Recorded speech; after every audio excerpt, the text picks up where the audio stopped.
আর তৃণমূল কংগ্রেসের যে সমস্ত চুনোপুটি চিটিংবাজ চোর মস্তানরা আছো, তোমার ভাই একটু শুধরে যাও। ওদিকে আরাবুলকে দেখো আর এদিকে শেখ শাহজাহানকে দেখো, তোমাদের অবস্থা তিয়ার হবে। কিচ্ছু করার নেই। কোনো বাপি হালদার টিকবে না, কোনো আইসি ওসি বাঁচাতে পারবে না তোমাদেরকে। ইন্ডিয়ান সেকুলার ফ্রন্ট মাঠে আছে। আর যে সমস্ত প্রশাসনেরা পাকামো করছো, আপনারাও শুনে রেখে দেন, 5 টাকার পেনের খোঁচায় এমন মারবো, হাইকোর্ট আর মথুরাপুর করাবো, হাইকোর্ট আর মথুরাপুর করাবো। সেই জন্য বলছি, আইএসএফ এর কর্মীদেরকে ডিস্টার্ব আপনারা করবেন না। আমি রাস্তা দিয়ে আসছিলাম, আমার কাছে ফোন গেছে যে এই প্রোগ্রামটাকে বানচাল করার জন্য কোনোভাবে ডিস্টার্ব করা হচ্ছিল। সেই জন্য মাথাটা একটু গরম ছিল। বাপি হালদারকে বলবো, সৌজন্যতার রাজনীতি আপনি করুন। যদি সৌজন্যতার রাজনীতি না করেন, কি করে আঙুলটা বাঁকিয়ে ঘিটা তুলতে হয়, এটা ইন্ডিয়ান সেকুলার ফ্রন্টের কর্মীরা ভালো করে জানে, কর্মীরা জানে ভালো করে। সেই জন্য আপনাদেরকে বলবো যে আপনারা যেমন ভাবে মাঠে নেমেছেন আইএসএফ কে জেতানোর জন্য, অধ্যাপক অজয় কুমার দাসকে জেতানোর জন্য, আপনারা আগামী 1 তারিখ পর্যন্ত ওই রকম কাঁধে কাঁধ মিলিয়ে ঐক্যবদ্ধ হয়ে মাঠে থাকুন। কোনো প্রশাসন, কোনো ক্রিমিনাল আপনাদেরকে রুখতে পারবে না। কেননা বর্তমান সময়ে এই তৃণমূল কংগ্রেস যেভাবে মানুষের উপরে স্টিম রোলার চালাচ্ছে, যেভাবে তাদেরকে অপদস্থ করছে, মা বোনেদের ইজ্জত নিয়ে খেলা করছে, সারা পশ্চিম বাংলা জুড়ে এই মমতা ব্যানার্জির নেতৃত্বে যেভাবে সন্ত্রাস চালাচ্ছে, আজকের ডেটে পশ্চিম বাংলা জুড়ে একটাই নাম, নওশাদ সিদ্দিকীর আওয়াজে পশ্চিম বাংলার মুখ্যমন্ত্রী তথা মমতা বন্দ্যোপাধ্যায় নওশাদ সিদ্দিকীর হুঙ্কারে দাঁড়াতে পারছে না। যার জন্য যে কোনো মূল্যে আইএসএফ কে রুখতে হবে, যে কোনো মূল্যে আইএসএফ কে থামাতে হবে। কিন্তু তারপরেও আইএসএফ কে থামাতে পারছে না। মা বোনেদেরকে 1000 টাকা লক্ষ্মীর ভান্ডার দিয়ে মা বোনেদের মুখটাকে বন্ধ করার চেষ্টা করছে। আমার মায়েরা ওই 1000 টাকায় কিন্তু ভুলবে না। তারা বুঝিয়ে দেবে 1 তারিখে যে এখানে বাপি হালদারের এই মথুরাপুর লোকসভায় কোনো জায়গা নেই।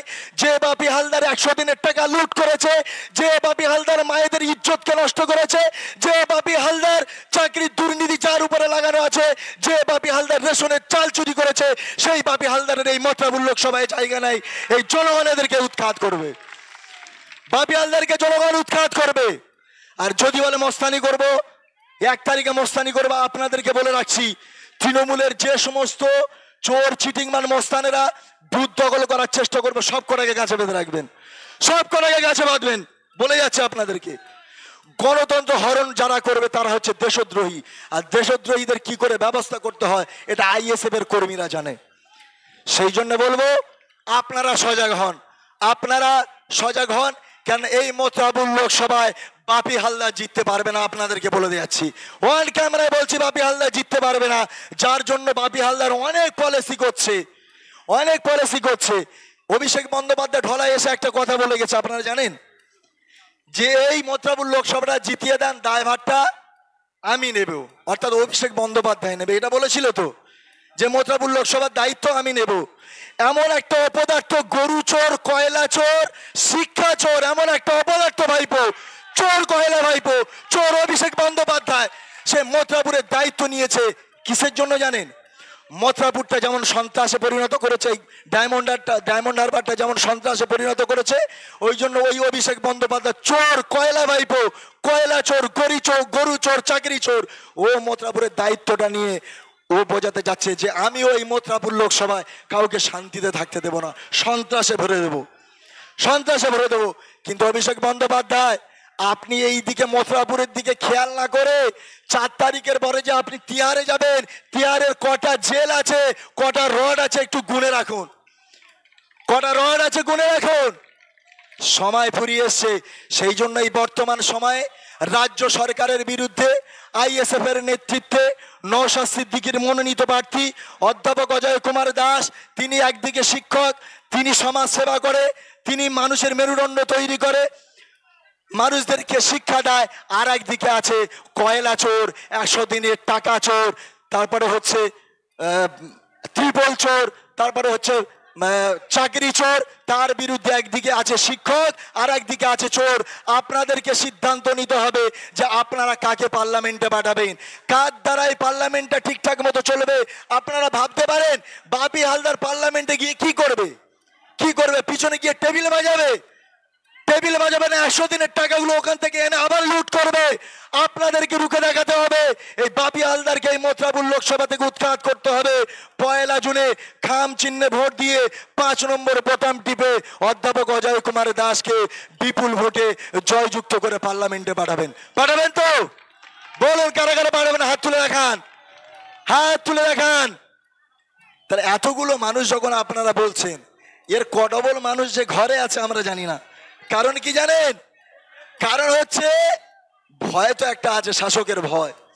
সব মানুষ তো বাইরে বের হতে পারে না।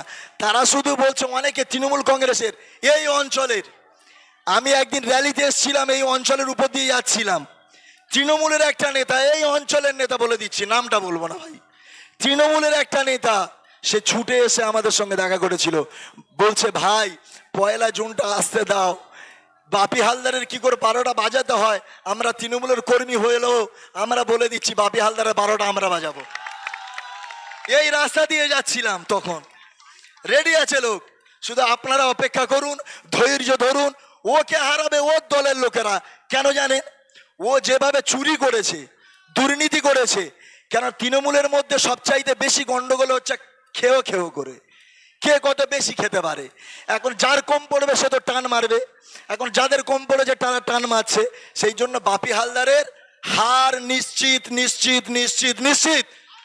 বাপি হালদার হারবে। সেই জন্য আপনাদেরকে ঐক্যবদ্ধ হতে হবে, আপনাদেরকে একতা হতে হবে। তবে হ্যাঁ, আমরা বক্তব্য দিয়ে যাচ্ছি, আপনারা গণতন্ত্রের বাইরে আপনারা যাবেন না। অবশ্যই করে পুলিশকে সম্মান করবেন, কেননা তারা আমাদেরকে নিরাপত্তা দেয়। কিন্তু তারপরেও বলছি, আপনারা পুলিশদেরকে সম্মান করে। যদি ডিস্টার্ব করে, যদি প্রশাসন ডিস্টার্ব করে, আমরা আছি, আমরা বুঝে নেবো। আমাদের জেলা সভাপতি মালিক ভাই আছেন, আমি কনভেনার বাহাউদ্দিন, আমি আছি, আমরা বুঝে নেবো প্রশাসনের ব্যাপারটা। শুধু আপনাদের দায়িত্ব হচ্ছে ডোর টু ডোর যেতে হবে, মায়েদের কাছে যেতে হবে, ভাইদের কাছে যেতে হবে। তারা যেন ISF এ খাম চিহ্নে 5 নম্বর বোতাম টিপে ভোটটা দেয়, সেই দায়িত্বটা আপনাদেরকে তুলে নিতে হবে। বাকি প্রশাসনের দায়িত্ব, গুন্ডাদের দায়িত্ব আমরা কাঁধে তুলে নিয়ে নিচ্ছি। কত বড় গুন্ডা আমরা 1 তারিখে দেখে নেব। কত বড় মস্তান আছে এলাকায় এলাকায় আমরা বুঝে নেব।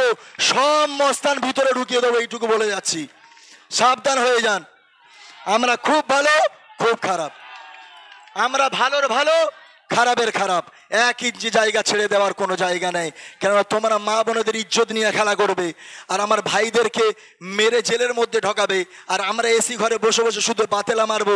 ওই রাজনীতি ISF করতে আসেনি, ওই আর রাজনীতি নওশাদ সিদ্দিকী করতে আসেনি। নওশাদ সিদ্দিকীর একটা কর্মীর যদি রক্ত ঝরে, বাপি হালদার তোমাকে বলে যাচ্ছে, এই রক্তের প্রতিশোধ কিন্তু আমরা সময় আসলে তোমার কাছে ইঞ্চিতে ইঞ্চিতে বুঝে নেবো। এই কৃষ্ণচন্দ্রপুরের কোনো আমার ISF এর কর্মীর যদি ক্ষতি হয়, কোনোভাবে যদি ইনজুর্ড হয়, তাহলে বাপি হালদার সহ প্রশাসনকে বলে যাচ্ছি, আপনারা সাবধান হয়ে যাবেন।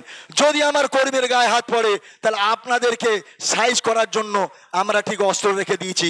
কোথায় দিলে জাঁতা পেশানি হবে, সেই জাঁতাটা আমাদের জানা আছে, সেই জাঁতায় আপনাদেরকে পিষে দেব। সেই জন্য আপনারা ভয় পাবেন না। শুধু গণতন্ত্রকে রক্ষা করে সাংবিধানিক অধিকার আপনারা বুঝে অবশ্যই পাবেন, সেইভাবে আপনারা চলাফেরা করুন, সেইভাবে ডোর টু ডোর যান, মানুষের কাছে যান।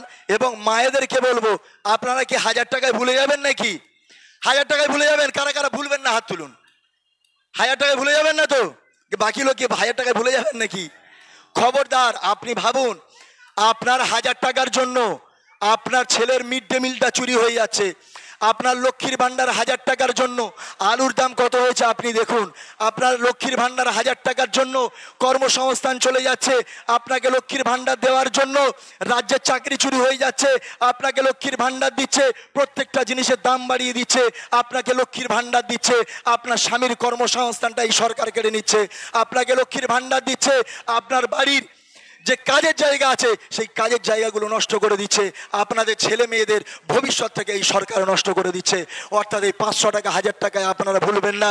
আপনাদেরকে অনুরোধ করে যাচ্ছি, একবার খাম চিহ্নে ভোট দিন, অধ্যাপক অজয় কুমার দাসকে একবার পার্লামেন্টে পাঠান। এই মথুরাপুরের লোকসভা কেন্দ্রে যত রকম সমস্যা আছে আমরা দেখে নেব, কেননা আপনারা নওশাদ সিদ্দিকীর রেকর্ডটা জানেন। যেখানে মানুষ বিপদগ্রস্ত হয়েছে নওশাদ সিদ্দিকী পৌঁছে গেছে, যেখানে মানুষ বিপদের মধ্যে পড়েছে আব্বাস সিদ্দিকী পৌঁছে গেছে। অর্থাৎ আমরা সেই নেতাকে ফলো করছি যে নেতা কোনোদিন কর্মীদেরকে ভোলে না, যে নেতাকে আমরা সেই নেতাকে ফলো করছি যে নেতা পুরপুরায় থেকে বসে বসে, কেন্দ্র অফিস থেকে বসে বসে একটা বুথ সভাপতিকে ফোন করে। আমরা এমন একটা লিডার পেয়েছি। অর্থাৎ আপনারা নিশ্চিন্তে থাকুন, আপনারা 1 জুনে খাম চিহ্নে ভোট দিয়ে অজয় দাসকে, অধ্যাপক অজয় দাসকে আপনারা পার্লামেন্টে পাঠান। বাকি দলের দায়িত্ব দলের পক্ষ থেকে আমরা দায়িত্ব নিচ্ছি, এইরকম মঞ্চ করে আপনাদেরকে প্রার্থী সাথে সামনে নিয়ে এসে আপনাদের অভাব অভিযোগগুলো আমরা নোট করব, কোথায় কি সমস্যা আছে সেই সমস্যার সমাধান আমরা করব। সেই জন্য বলছি আপনারা ঐক্যবদ্ধ হন, কাঁধে কাঁধ মিলিয়ে। আমাদের কর্মীদেরকে বলবো ছন্ন ছাড়া হবেন না। আর 3-4 দিন বাকি আছে, আপনারা অলসতা কম করুন আর একটু মেহনত করুন। ডোর টু ডোর যান, মায়েদের কাছে যান, আমার বাবাদের কাছে যান, যে সমস্ত মায়েরা আসতে পারেনি, এখানে ভাইয়েরা আসতে পারেনি, তাদের কাছে যান, তাদের সঙ্গে যোগাযোগ করুন যাতে খাম চিহ্নে ভোট দেয়। যাই হোক, আপনারা সুস্থ থাকবেন, ভালো থাকবেন, এই বলে আমি আমার ক্ষুদ্র বক্তব্য এখানে শেষ করছি। ইনকিলাব জিন্দাবাদ, ISF জিন্দাবাদ, পীরজাদা নওশাদ সিদ্দিকী জিন্দাবাদ। ধন্যবাদ আমাদের কনভেনর সাহেবকে তার মূল্যবান কথা বলার জন্য।